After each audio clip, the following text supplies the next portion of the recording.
cursed, you and I. On that, we agree.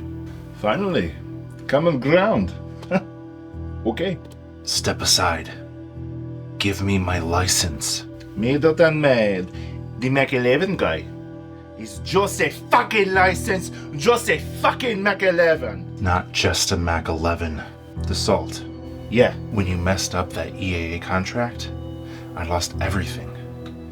Until that torrent arrived in my downloads, a gift from a pirate, and in that moment, some semblance of hope, an opportunity to start a small business, finally. And your legal department took that from me. Oh, come on. Stole that from me.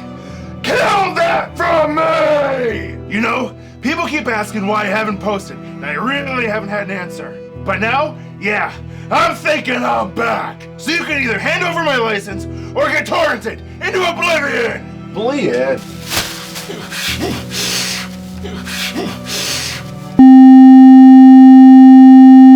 Hey there, makers. Welcome back to Minutes Made. Today, I'm back. SolidWorks had some licensing issues, and now I owe a bunch of money, but I have SolidWorks. So I'll give you the lowdown on all that and some updates on some, some projects that are coming out soon. Ooh, what's this guy? So that's what you're in for. It's going to be a little bit of a drier video. I'm probably not going to put in a bunch of B-roll. There's not going to be a lot of production work into this one. And if you like the shirt, you can get yours. Out of Battery has them. So check out the outofbattery.live and just follow the breadcrumbs. So this SolidWorks situation, what the fuck is going on, right? Well, I'm back. Finally, I'm back. I have been getting a lot of messages. Hey, when is this project coming out? When are you working on this? Did this project die, or is this eventually going to come out? I wanted to keep working on all that stuff, but unfortunately, I didn't have access to SolidWorks anymore, and that's because after a period of time where I was using it licensed, I continued using it, and then I got a new laptop, and then I needed to get a new version, but SolidWorks is prohibitively expensive, like $4.5 grand. So I was a naughty boy and I pirated the newest version, which is the one I'm telling you guys about as possibly a honeypot. That version I downloaded when I got the new laptop. I had tons of install issues. Eventually I got it installed, and 2 weeks from the days where I tried to install it is when I got the letter and the email. The email and the letter both came from the company that handles IP licensing issues from SolidWorks. And they said, hey, don't buy a license. Just wait for our arbitrator to contact you, and we'll figure it out from there. If you buy a license, it's not going to affect it in the least bit, so wait to figure it out. Oh boy, and this is right around Christmas time, so I'm like, fuck. What a mistake, right? When the arbitrator gets over to me, he says that the damages that I've inflicted upon SolidWorks are upwards of 20 grand. Yeah, 20,000. 20 fucking grand. Told them, hey, if that's how much you guys are coming for, you're gonna bankrupt me. There's not gonna be that, and this business won't be here anymore. And I fully acknowledge that was my mistake to have pirated that version. The solution, once we finally got around to everything, through the period of a few months at this point, because this is recent that I finally got back in, we finally got a resolution where I ended up paying $8,000 for SolidWorks and some support and like cloud services, and now I am fully licensed for life for this version and ready to roll. So I'm back to working, and there's just a lot in the works. Definitely overwhelmed trying to catch back up, and all the deals and all the people that I've been working with since SHOT 2024, it's been a little nuts. One of the craziest things about this whole experience was, while they didn't apply a lot of pressure other than the looming impending doom of owing a significant chunk of change, they handed me off to another company that does the selling. So SolidWorks doesn't sell SolidWorks. They make it, and then resellers sell the packages and all the support. When I got handed off to the other company to buy it, I was told that I'd be able to finance it. Okay, we'll finance it, we'll go through with it. And instead of them being able to finance it, they said, oh, well, we don't finance. You can find someone to finance. Luckily, the guy was really nice. He was able to suggest someone else. That guy was also really nice. He got me through a bunch of different banks, figured out someone that would lend me that money. It was a very high rate, but he was able to do that for me. And after running my wife and my credit, after getting approved, the day that I'm like, all right, we're finally going to get in, we're finally going to get some SolidWorks, going to get back to this. The head of that company was like, hey, no. We don't finance software purchases unless they're also purchasing 40 or 60% of something else. Software can be 40%. So if I'm buying a fucking CNC and a mill and a lathe and SolidWorks, sure, toss it in, but not just SolidWorks. So after having our credit ran, we got denied after we had an approval.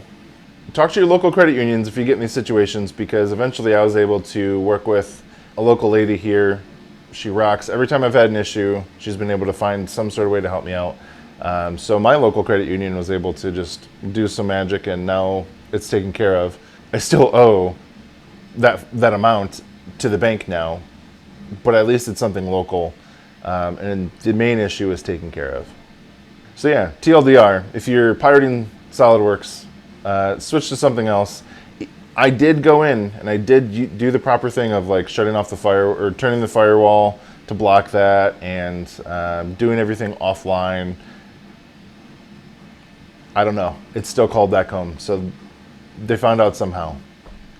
My suggestion: just use a different software. If you can't afford a lifetime license of $4,500, it is steep. But if you can't afford that, go to it's Fusion 360, or there's a couple other ones that are coming up. I'll put them in the description if I can remember to find their links on the computer. But there's a couple other options on there. But if you do want SolidWorks, I'll link the company that helped me out. Super nice dudes, and you can purchase from them if you want. There's no kickbacks or anything for any of the links to CAD software. So now you guys are probably wondering, okay, well, what the fuck are you working on?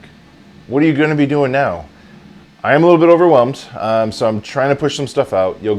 By the time this goes out, hopefully the same night, there's a newsletter with an update to everything for beta projects. So there's going to be a couple beta projects and a couple things coming soon. One, at least, that'll be open beta, not exclusively to the Buy Me a Coffee subscribers, but at least two that'll be just for them until it's ready for public. Editor Ethan here, and unfortunately, Buy Me a Coffee actually dropped me today. So, for the time being, I don't have a place to send out the newsletter to everyone who subscribed. I don't have a place to collect that recurring revenue, and I don't have a place to set up the files for beta projects. So I'm going to look into some alternatives for that. I guess stand by. First, Crispy Crust. That is my brace. It's an adjustable brace for the Grandma's Apple Pie or a AR that has a carbine buffer tube.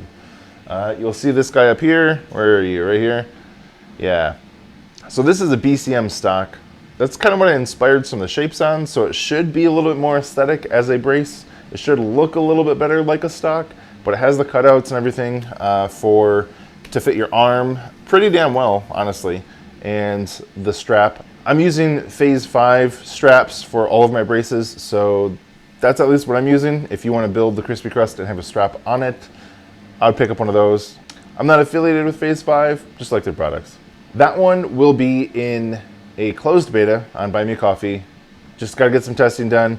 It's been working for my stuff and a couple of the guys' stuff that were in the very initial testing for 556, Suppress 300 Blackout, and even 50 Beowulf. So I think it's going to stand up to what it needs to. We'll see. Next is the Snoopy. The Snoopy is a remix of a Mr. Snow Ruger Mark I receiver.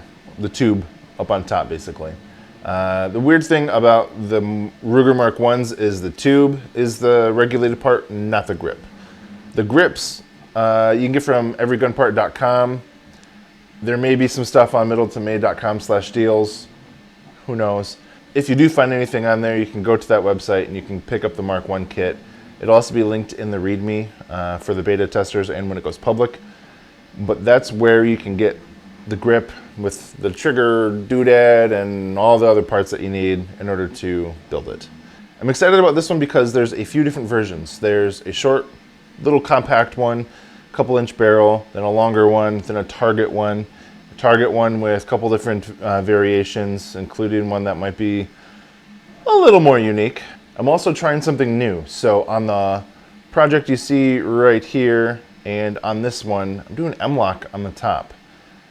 You can affix a rail to it, but I'm also trying to work on designing optic mounts that go right into the M-lock slot. So it's more of a direct mount. You're not doing a Picatinny rail and then a mount and then an optic. It can be just mount and optic. There's no additional rails or anything. So we'll see how that works. If it doesn't work out in beta testing, we'll switch back to Picatinny, but I got a good feeling about it at least. And the last project I want to tell you about is the AUG. So this little dude right here, that's the apple strudel. The apple strudel is basically the apple pie of Austria, right? So makes sense. The apple strudel is a semi-automatic AUG that is more my styling. I worked with KK directly, so in my release there'll be a KK version and a Middleton-made version. The goal of this project is to make it as simple to make as possible. The denials that need to be done, dummy easy. You don't need a lot of tools to do it. If you can punch a hole, you can do this. Everything should be quite aesthetic as well, so anything that is a denial should look like it came from the factory. And it should be able to be done, the whole thing, within 20 minutes, realistically, outside of the actual printing. One of the last callouts I'd like to do is actually for Vanguard Arms. You guys know them as V or 3D Printed Freedom. Vanguard Arms is now trying to create what I essentially call like a think tank. We're trying to get designers that are ready to bring a design that they have to the commercial market. So we're trying to get some of these designs ready for actual manufacturing and bring them to manufacturers, distributors, and then display them at SHOT 2025. So if you or anyone you know has a design that you think, hey, this could actually be commercially viable, and you're not going to get hurt if there's any sort of criticism, you should reach out to him and see if it's something that we're interested in taking on. I have a role in the marketing. V and some other guys are taking on a lot more of the business side. So for a lot more of the questions, you're going to be more apt to reach out to V. But that's kind of the big lowdown on it. At 2024 SHOT, we had the SKX. We had a VZ receiver that I worked on with V. A Brazilian dude who's very, very smart. Have one of his weapons there. That's a lever delayed 9mm PCC. That's awesome. There we are. That's my CAD story, basically. I am finally back in, working on designs, and I can't wait to show you guys these awesome things that are going to be coming out, and I hope you guys eat them up. If you made it this far, thank you so much for the support. I respond to all the comments, so feel free to leave your questions or comments down below. I'll see you in the next video. Can't stop the signal.